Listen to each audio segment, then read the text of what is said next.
नमस्कृत्य नरं चैव नरोत्तमं देवीं सरस्वतीं व्यासं ततो जयमुदीरयेत्।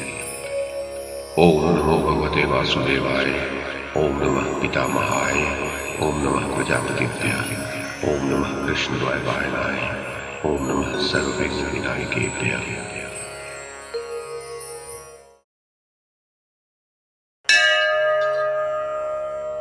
वैशंपायन जी कहते हैं, जन्मेजय, भीष्म जी ने आगे कहा, युधिष्ठिर, श्री कृष्ण ने अपने पौत्र अनिरुद्ध को निमित्त बनाकर देवताओं का जो हित साधन किया वह इंद्र सहित संपूर्ण देवताओं के लिए अत्यंत दुष्कर था। भरत कुलभूषण बाण नामक एक राजा हुआ था जो बलि का ज्येष्ठ पुत्र था।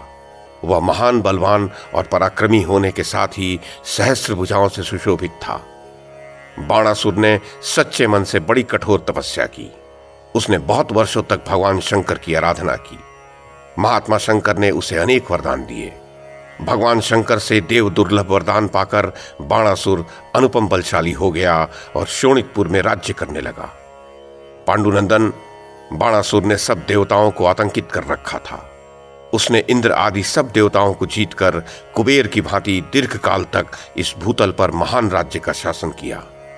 ज्ञानी विद्वान शुक्राचार्य उसकी समृद्धि बढ़ाने के लिए प्रयत्न करते रहते थे। राजन, बाणासुर की एक पुत्री थी जिसका नाम था उषा।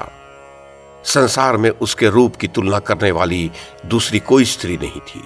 वह मेनका अप्सरा की पुत्री सी प्रतीत होती थी। कुंती नंदन महान तेजस्वी प्रद्युम्न पुत्र अनिरुद्ध किसी उपाय से उषा तक पहुंचकर छिपे रहकर उसके साथ प्रचंड रूप से आनंद का उपभोग करने लगे। महातेजस्वी बाणासुर ने गुप्त रूप से छिपे हुए प्रद्युम्न कुमार अनिरुद्ध का अपनी पुत्री के साथ रहना जान लिया और उन्हें अपनी पुत्री सहित बलपूर्वक कारागार में ठूंस देने के लिए बंदी बना लिया। राजन, अनिरुद्ध सुकुमार एवं सुख भोगने योग्य थे और उन्हें उस समय दुख उठाना पड़ा। बाणासुर के द्वारा भांति भांति के कष्ट दिए जाने पर अनिरुद्ध मूर्छित हो गए। इसी समय मुनि प्रवर नारद जी द्वारका में आकर श्री कृष्ण से मिले और बोले, महाबाहु श्री कृष्ण, आप यदुवंशियों की कीर्ति बढ़ाने वाले हैं। इस समय अमित तेजस्वी बाणासुर आपके पौत्र अनिरुद्ध को बहुत कष्ट दे रहा है। वे संकट में पड़े हैं और सदा कारागार में निवास कर रहे हैं।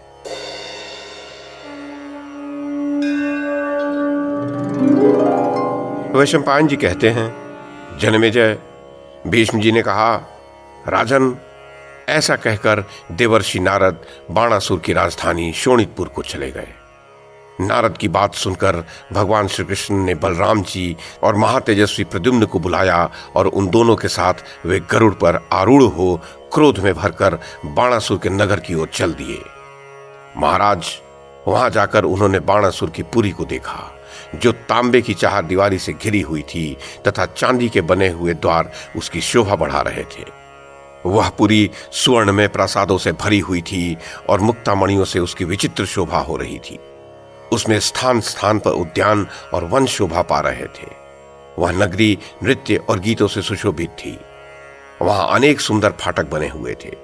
सब और भांति भांति के पक्षी चहचहाते थे। कमलों से भरी हुई पुष्करणी उस पुरी की शोभा बढ़ाती थी। उसमें हृष्ट पुष्ट स्त्री पुरुष निवास करते थे और वह पुरी स्वर्ग के समान मनोहर दिखाई देती थी। प्रसन्नता से भरी हुई उस सुवर्णमयी नगरी को देखकर श्री कृष्ण, बलराम और प्रद्युम्न तीनों को बड़ा विस्मय हुआ।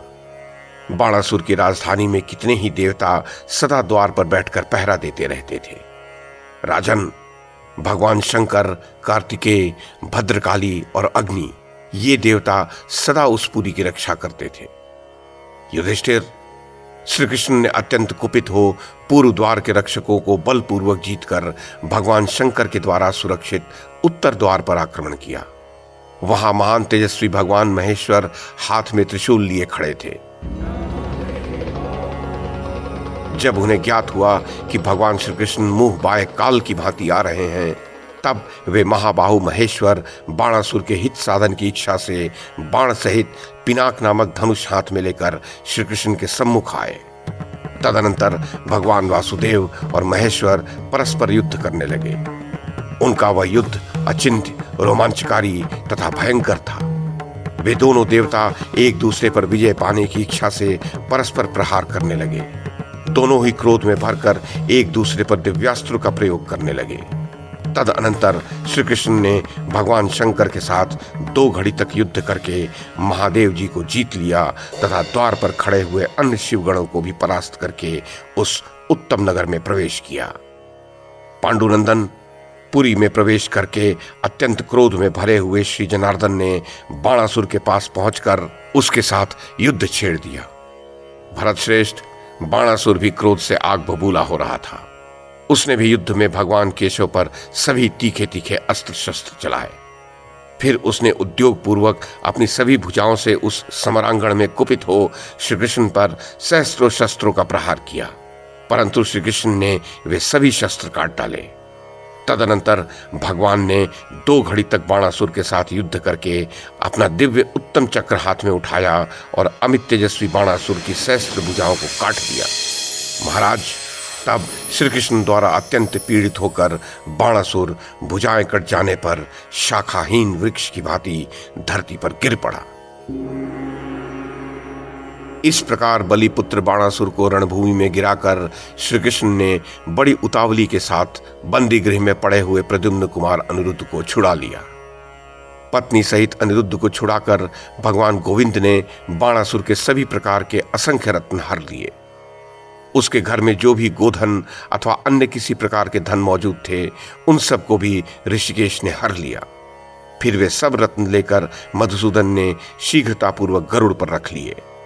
कुंती नंदन तत्पश्चात उन्होंने बलदेव, प्रद्युम्न, अनिरुद्ध तथा सेवकों और दासियों सहित सुंदरी उषा, इन सब को और नाना प्रकार के रत्नों को भी गरुड़ पर चढ़ाया। इसके पश्चात श्री कृष्ण बड़ी प्रसन्नता के साथ स्वयं भी गरुड़ पर आरूढ़ हो द्वारका की ओर चल दिए।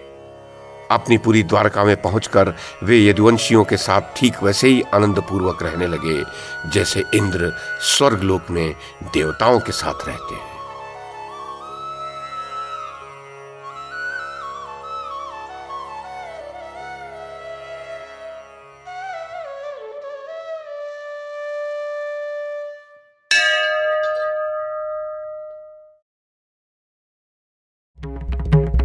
YouTube के माध्यम से महाभारत की कथा को एक श्रृंखला के रूप में प्रस्तुत करने का हमारा ये प्रयास यदि आपको सराहनीय लगा हो तो कृपया इस कड़ी को लाइक और शेयर करें, चैनल को सब्सक्राइब करें और बेल आइकन को दबाएं। साथ में अन्य लोगों को भी देखने के लिए प्रेरित करें। धन्यवाद और नमस्कार।